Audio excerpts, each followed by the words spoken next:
जानकी रथामध्ये बसली आणि जसजसा रथ वनप्रदेशामध्ये येऊ लागला तसा सीतेला अतिशय आनंद झाला. तिला वाटलं की आपले डोहाळेच पुरवले जात आहेत आणि हा तिचा आनंद मात्र लक्ष्मणाला सहन होईना.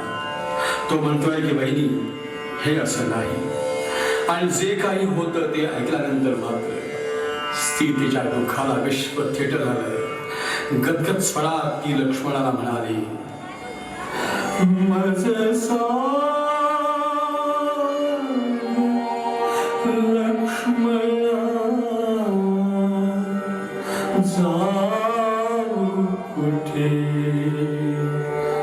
पती चरण